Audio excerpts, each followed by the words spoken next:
Okay, starting with another concept, that is your role of carbon monoxide in the environment as a pollutant. What did you think?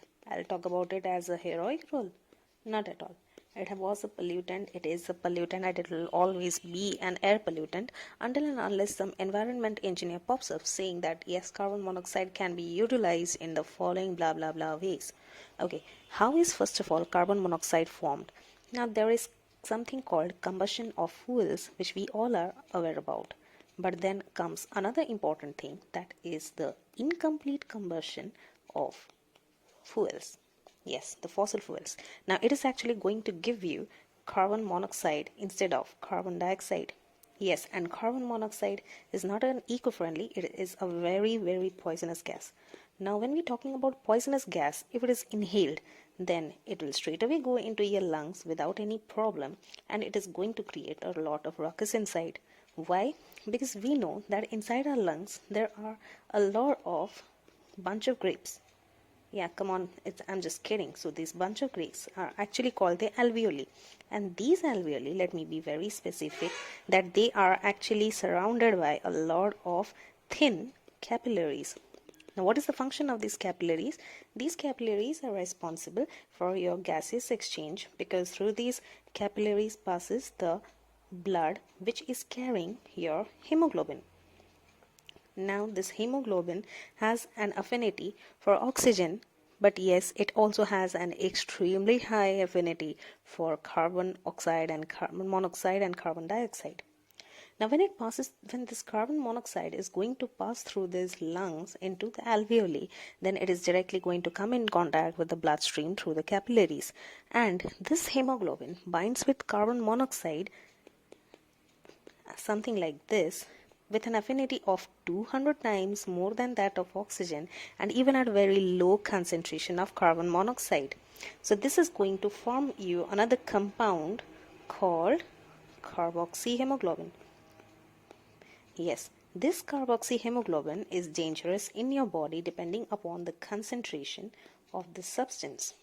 If this concentration is preferably very high, then it is definitely going to create a lot of problem inside your body. Which two organs are mostly being affected by this? The organs being affected are your heart and brain. Yes, it is most likely to cause conditions like asphyxia or asphyxiation. Then you can say something called hypoxia. Due to this, there can be a person who can go to a stage of brain comatose or vegetative comatose. Yeah, it's a likely dangerous condition. Now, I'm talking about that in high concentration, it can even paralyze a normal brain's activity. So, why to go to that extent? Why not control the carbon monoxide pollution? Now, you will ask me that what are the various ways to control the CO or the carbon monoxide pollution. Now, you can actually do it at individual level, you can do it at community level, you can do it at government level. So there are multiple ways of doing it. Now, first point which we need to see, that about the automobile exhaust, which is an important source of your carbon monoxide production. So these automobile exhausts can be minimized. How? You need to use IC engines. Now you might ask, now what the hell is this IC engine stand for? IC engine actually stands for your internal combustion engines. These internal combustion engines, you can be used in the electrically powered cars, and it will transfer the source of pollution to power companies, which is easy to control the pollution which is created by these power companies. Now, you can see many pollution control devices are being now installed in cars, and these are going to help reduce the pollution by burning the gasoline completely. I mean to say, the fuels which are being added to your automobiles for the combustion, so that they give you the energy to run the vehicle throughout the road and transportation facilities that you are being provided with. So that will cause complete combustion of your gasoline and not incomplete. As a result, there will be formation of carbon dioxide and water vapor, that is complete, let me be specific, complete combustion is going to give you something called carbon dioxide and water. And if you want to see the reaction, this is how it goes. Generally, the gasoline is provided with the molecule, it contains the molecules octane. So octane is another alkane that is a hydrocarbon or an organic compound, which acts as a source of the fuel. So octane is generally written as C8H18, complete combustion, carbon dioxide plus water. Now, do you think that is balanced? Obviously not. There are 18 hydrogen over here in the left hand side, and in the right hand side there is 2. So we are not going to rest with this. 2 octane, 25 oxygen, you can get 16 carbon dioxide and 18 molecules of water.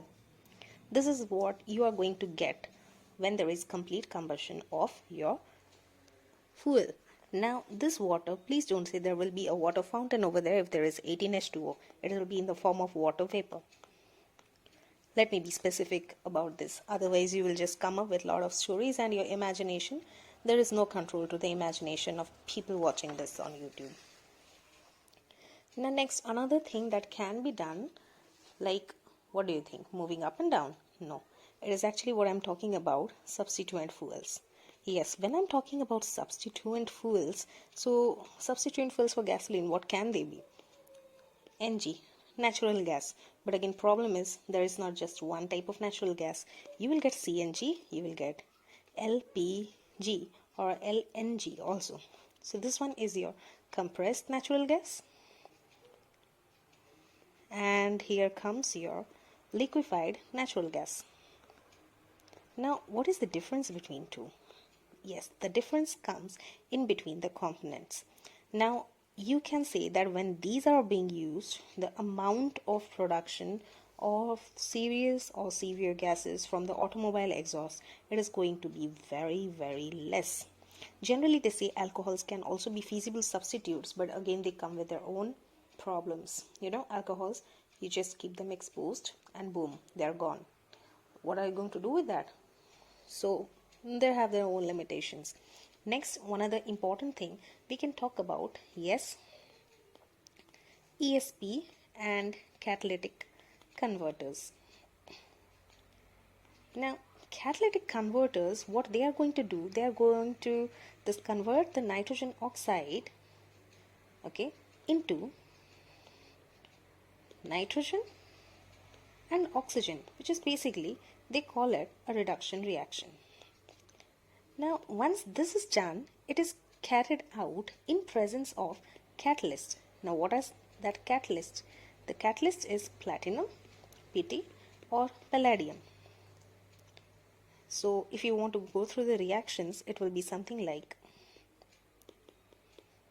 N2 plus O2, or we can say nitrogen dioxide in presence of platinum in the catalytic converter can give you,